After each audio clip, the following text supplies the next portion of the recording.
Hi, everybody. It is time for the top 10 at 10. I am Nikita Brown, the nurse practitioner that comes to you with Zing Life Services Monday through Friday to give you ways and tips to get and stay healthy. So come on in true fashion, introduce yourself as you come into the room, because tonight we're going to talk about what you need to do to level up, how you need to level up with your health, with your life, and again, how your health is your wealth. So again, the mission of Zing Life Services is to improve the quality of life within the community. Basic health skills, health promotion and wellness, and self-esteem development are the hallmarks of the organization's programs. We target groups who are affected with inequalities and disparities to improve those outcomes. So that's who we are, and that's what we do, and that's why we come to you for the top 10 at 10. So we are going to be talking about why you should level up. And before we get to that topic, go ahead and let me know why you are not registered for the Choose You kickoff, which starts on June 30th.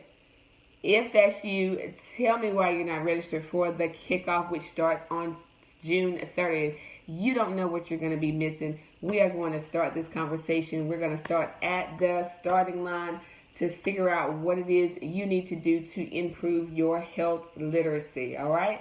So again, if you need that link, it's bit.ly/Get Your Life Helpmate. That's what we're going to do on June 30th. We're going to have the kickoff 2-hour movement, which is Choose You. So again, I'm Nikita Brown, the nurse practitioner who does the top 10 at 10. As you come in, if you want to, go ahead and introduce yourself in the comments. If you're watching this on replay, hello, put hashtag replay so that I can acknowledge you on the replay as well. So it is June. Half of the year is gone. Almost. June itself is almost gone. So again, reflect back on all those resolutions, all the things that you were going to do at the start of the year. It's almost hard to believe that half of the year is almost gone, and we have another half of the year, less than half of the year, before we'll see our next new year. So think about all those resolutions that you made and what you've done to actually make progress toward those resolutions. Because we know that it's easy to put things on paper. It's easy to say, oh, I'm going to do this, I'm going to do that. But it's harder to actually make the movement toward that step. So think about where you are. Why are we always putting our health on the back burner? That's my question to you. Why is it that we're always putting ourselves and our health on the back burner to take care of everybody else, to do the things that we need to do, to say, oh, I'll reschedule my appointment, to say, oh, I'll call and check up on that later, to say, oh, I will see what's wrong with this part of my body, that part of my body, why I'm doing this, why I'm doing that. I'll do it later. Why is health the thing that we always put on the back burner? It happens to the best of us. It happens to you. It happens to me, and I'm a healthcare professional. So it's the thing that we have to intensely make sure that we are on the course to making sure that we are ever ready to improve our health. So are you serious about leveling up? That's the question for tonight. If you had these New Year's resolutions and it's now June, almost the end of June, you were going to commit to more water, you're going to commit to fresh food, you're going to commit to not eating meat, you're going to commit to getting more exercise, you're going to commit to losing weight, you're going to commit to getting off your diabetes medicine, you're going to commit to getting your blood pressure under better control. What happened to all those commitments? What happened? What happened to all those commitments? You knew somebody had to call you out, and it had to be me, because quite possibly you didn't have anybody else to hold you accountable, and so here I am. So what happened to all those New Year resolutions that you had? It's now June. Where are you? Do you work all the time and make time to help other people's dreams and resolutions come reality, and then you think to yourself, oh, I will just do that later? That's what usually happens to your resolution. It's hard to fit in the time. It's hard to fit into your schedule. It's hard to fit into your finances. And so it becomes a thing that ends up on your resolution for the next year and the next time. So that's part of what Choose You is going to be. It is going to get you in the mindset of actually choosing you. It's going to get you in that mindset of actually saying, hey, wait, my health is a priority. I am a priority and I know it. It's going to start getting you the information, the understanding, the lingo that you need to make sure you know how to make better and well-informed healthcare decisions. So this is National Men's Health Awareness Month.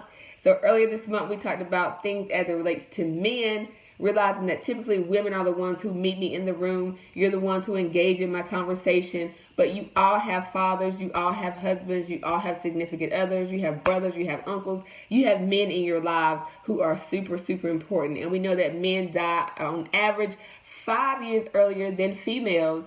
And so for this Choose You kickoff, we were asking that you bring somebody with you. We were asking that you bring your helpmate into that registration link, and you sit down on Saturday and you make that your date night. You make that your priority on Saturday to actually start choosing you.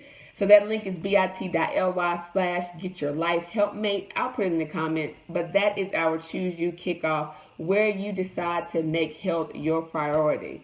So it is for the Choose You movement. So you'll see that in and around Zing Life for the next several months. So who is the movement for? It's for you, because it is Choose You.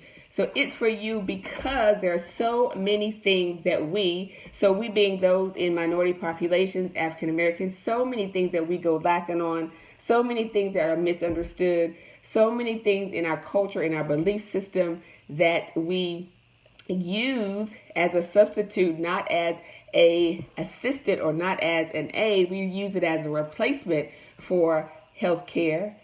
We need to figure out how we can merge the two together, and how you can use some of your culture, how you can use some of the things that you got passed down from your grandma. You can use some of those things to help with your chronic illnesses, but that's not the end all be all. We have advances in medicine now. We have things that we can use. And so you need to know how you can merge the two. So Choose You is the kickoff to number 1, improve your health literacy. Improve what you see when it comes to filling out your forms, knowing what insurance you have, knowing what your copayment is, knowing what those questions are as it relates to understanding information, processing healthcare information. Somebody calls you on the phone, you understand what they're saying. It is the reason why many of us actually utilize our healthcare services at a higher rate, at a higher level, such as the emergency room, instead of reaching out and going to the appropriate next level of health, because we simply don't understand. So the Choose You movement is for you. It's for people who are hardworking, you're dedicated, you are employed, you are faith-oriented, you have family, you have friends, but you lack time. Now, we all have 24 hours in a day, but you spend that time mostly doing things for other people, doing things that do not relate to your health, and so we call you time deficient.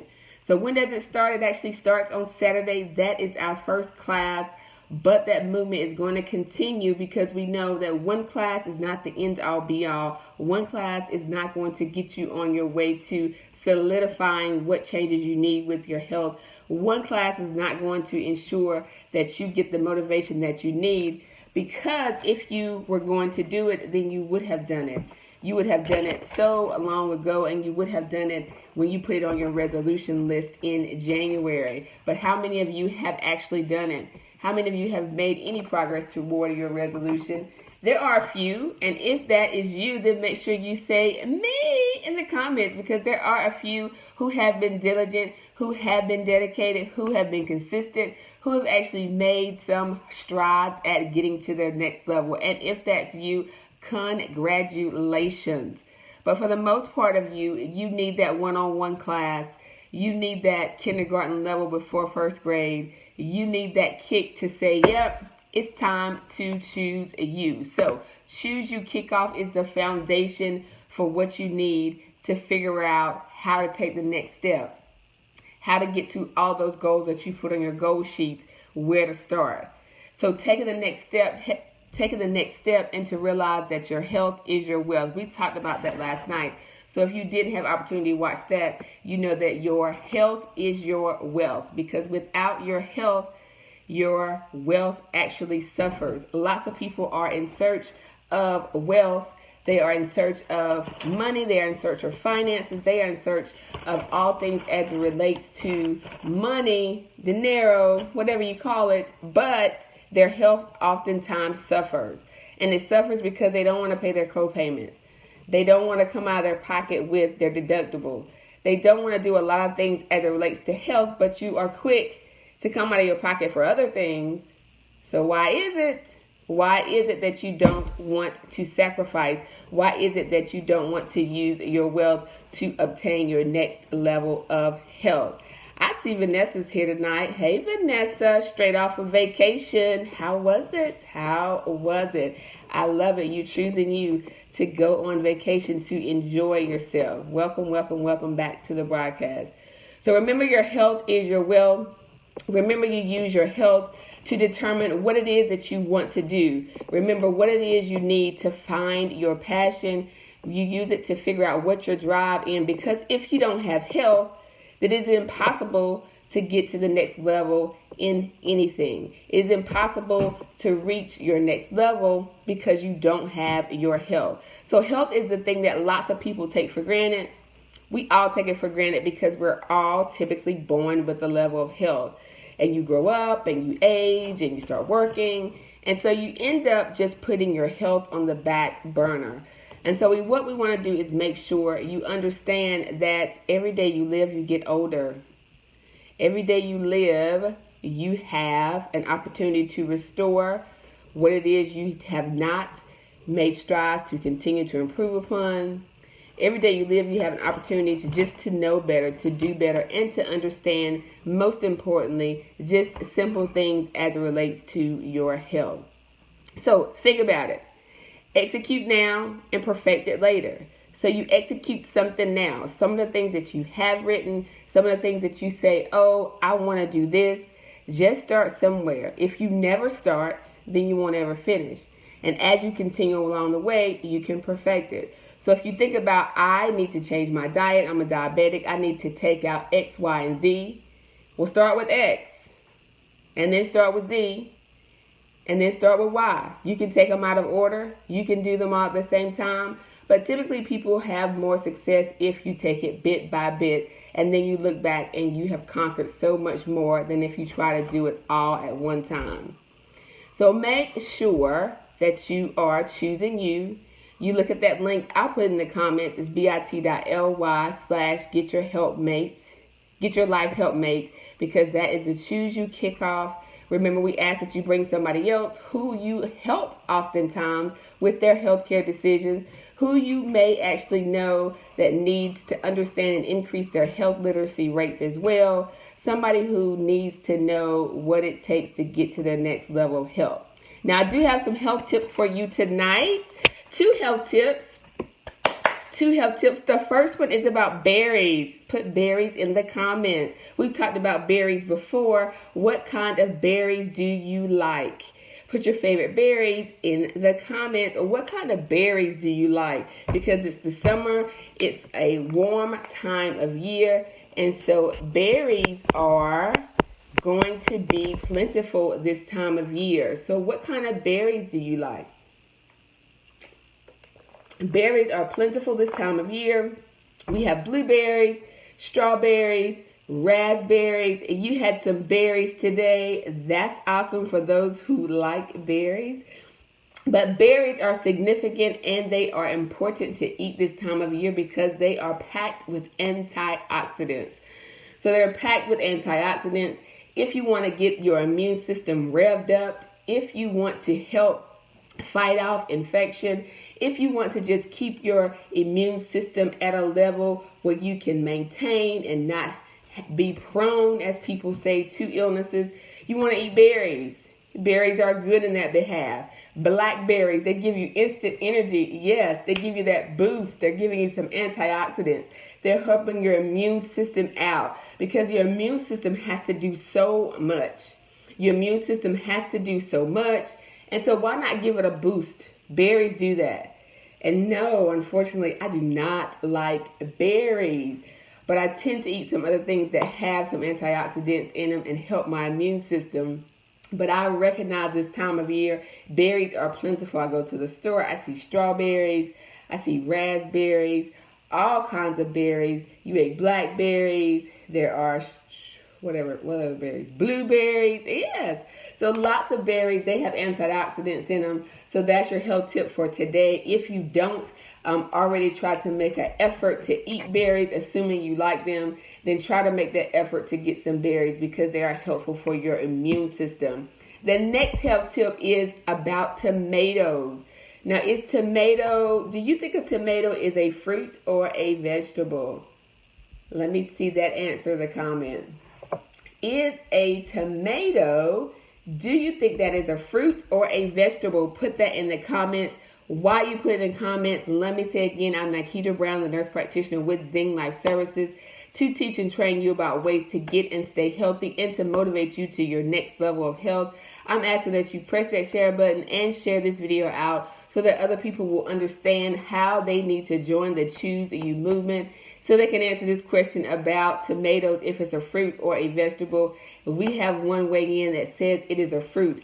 I always learned that it was a vegetable growing up, and so I have it's been hard for me to change my mindset that it is a fruit. I always learned that it was a vegetable, but I don't like it either way, so I don't think it really matters in that regard. But if you like it, categorize it. I'm told that it's a fruit now because it has seeds, and anything with seeds are considered fruit. Is that correct?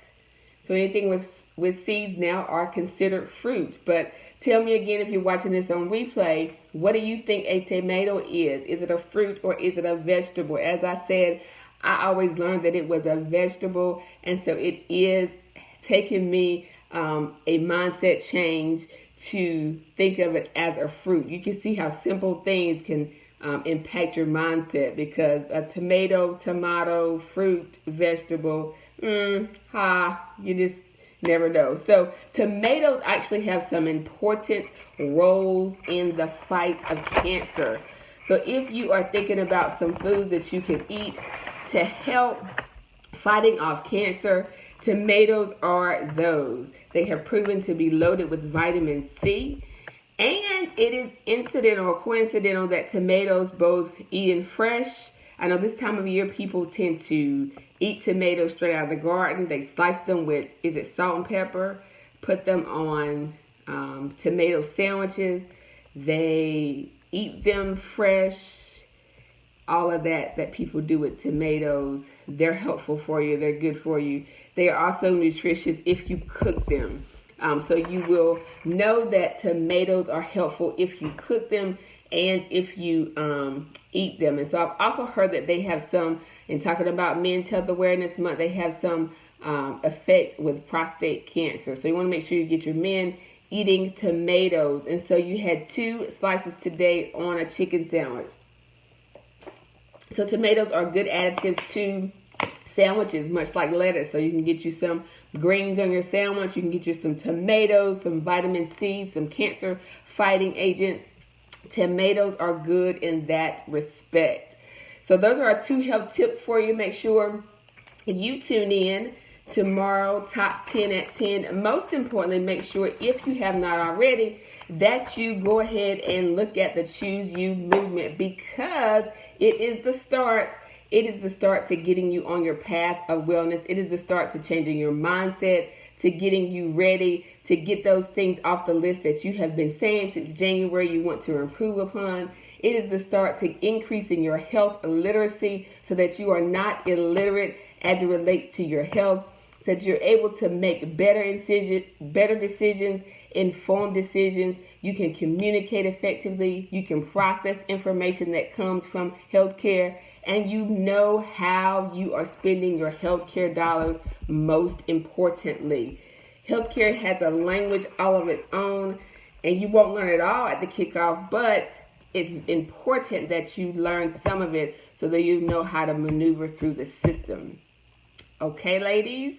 So that's what I have for you. If you're tuned in now, go ahead and watch the replay. #replay for those of you who are watching as you wake up the next day and go to work. But you know, we'll be back tomorrow night for the Top 10 at 10 here every night, Monday through Friday at 10 o'clock, for ways to teach, train, and motivate you to your next level of health. So I will see you all tomorrow night. Have a good one. Bye.